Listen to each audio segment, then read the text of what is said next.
Man, I feel like I've been falling apart for the last few days. Like, I hurt my arm and I had to be in a sling for a little bit, and then I had a cold for like 4 days. But it's okay. I'm back from the dead now to talk about something else that's back from the dead, which is the new HomePod. So let's talk about it.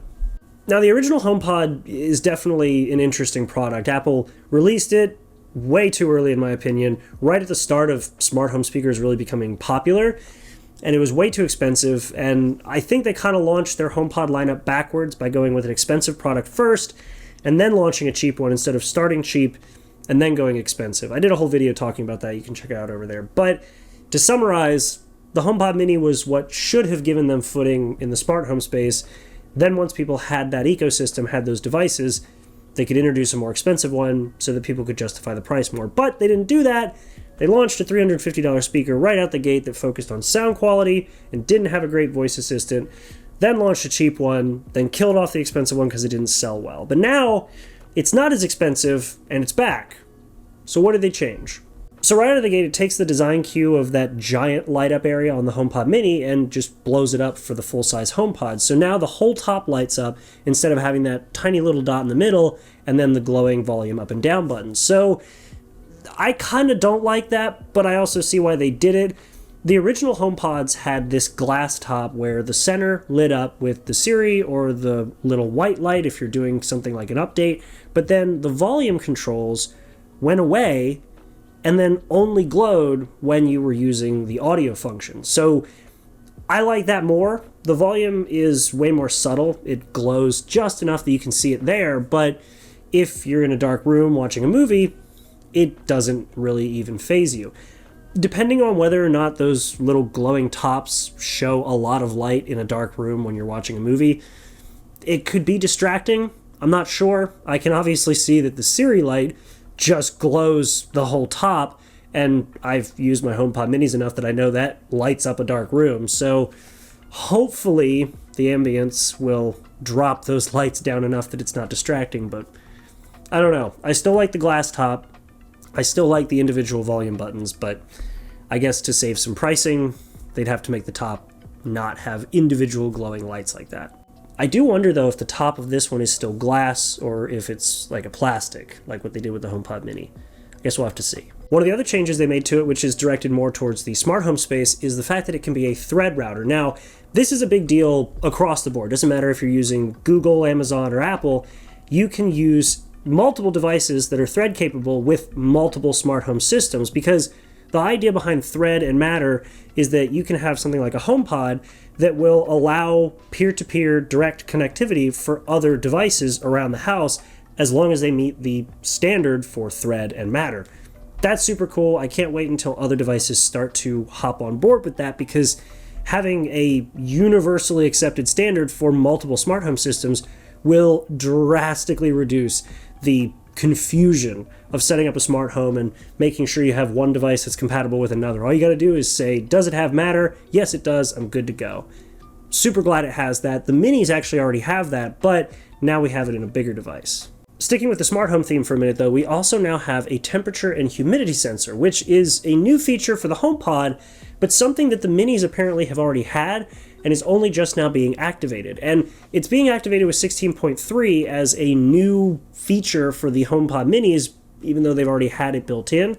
I can't think of the last time Apple's had a device where features haven't been present and then added. I can think of times that they've taken features away, but I can't think of times that there have been dormant sensors or functions that just come alive. But that's kind of cool. I've been using it a little bit in beta. It's pretty effective. What's the temperature in this room? It's 71 degrees Fahrenheit in the bedroom.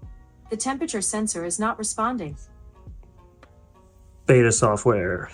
Either way, as it stands now, the original HomePods didn't have that. The Minis are getting it, but the new HomePods are going to have it right out of the gate, and you can create automations with it, and it's super nice because now you can have a wired temperature sensor as opposed to those weird wireless ones that require you to replace the batteries every once in a while.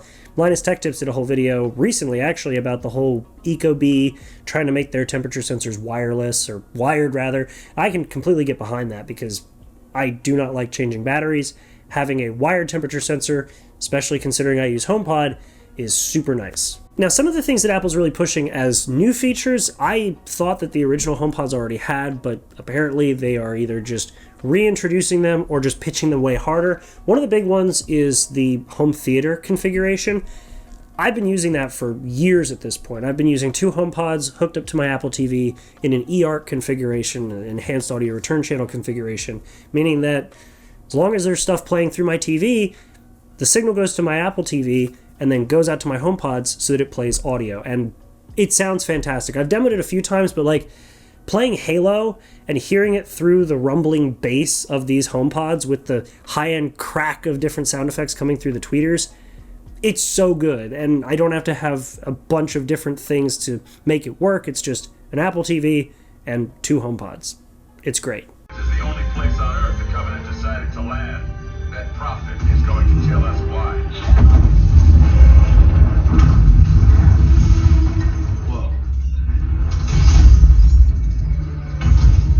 Now, this feature kind of confused me. Apple's pitching the spatial audio or the Dolby Atmos capabilities of these new HomePods, but I'm pretty sure these old HomePods had it as well. And I say that because, A, they're sound aware, they're space aware, so they'll tune to the room.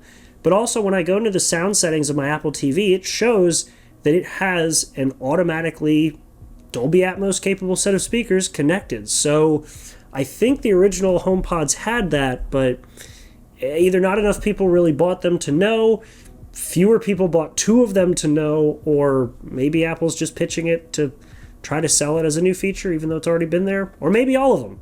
Who knows? I think maybe it's all of them. And the last big change is the chipset. They're adding the U1 chip, which is fantastic. It's a feature that I love with the HomePod minis. The U1 chip basically allows you to hold your phone close to the device, and it just sends the music right over to it. It's proximity-based. Freaking awesome. I love it. And they're putting the S7 chip into the HomePod now, which I think that's kind of interesting. It's an Apple Watch chip, which I think, yes, it's Apple Silicon, but I think when people think Apple Silicon, they think the computers or the iPads or the phones. So saying that your device is powered by Apple Silicon like that is a little overzealous, but I think it makes sense because, A, the previous HomePods were run on the A8, which just isn't made anymore. And on top of that, the S7 is still more than powerful enough to run a HomePod speaker. Overall, I think it's a good upgrade, but there are some other changes. These are my concern changes, which we're going to dive into now. So I said that the HomePod is cheaper. It's $50 cheaper, and internationally it's actually a little less than that. I think it's like maybe $20 cheaper, or 20 pounds cheaper, whatever. But it's cheaper, but there are some things that I think they did to make it cheaper. One of them is they reduced the number of tweeters inside from 7 in the original to 5. Now, 2 speakers doesn't sound like a whole lot, and what I'm hoping is that that reduction in speaker is more of a refinement where they did some tests and figured that 7 isn't as necessary and 5 will get you the same effect. I'm hoping that's the case, but like I mentioned earlier, the sounds coming out of my original HomePods are fantastic, so hopefully they didn't really mess with that because the sound from these was the big selling feature, and in my personal opinion, it didn't disappoint. The other thing they changed was the microphone array. They reduced it from 6 to 4. Now, the HomePods have never really had an issue picking me up even when audio is playing, and compared to the competition, like, it's nowhere close. Like, Apple destroys the competition when it comes to audio pickup. They always have. And that's just because with one microphone sitting in the top of an Amazon Echo with these cheap speakers inside, that never stood a chance. And having a 6 microphone array on the original with beamforming to cut through and listen for you, yeah, nothing else was ever going to stand a chance. But I'm hoping that reducing those microphones isn't going to affect how good the speakers can pick you up.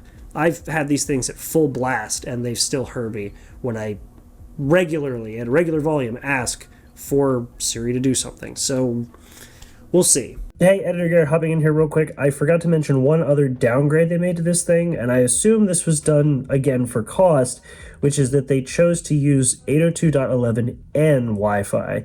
That's Wi-Fi 4. That's a 2009 standard for this HomePod, whereas the original HomePods, they used 802.11 AC. Still not the latest, but that one had multi in, multi out, so you could actually have a reasonably fast connection. Not sure if it was absolutely necessary to have AC in the original HomePods. N is still capable of doing like 600 megabits per second, and it's also still 2.4 gigahertz and 5, so it is dual band.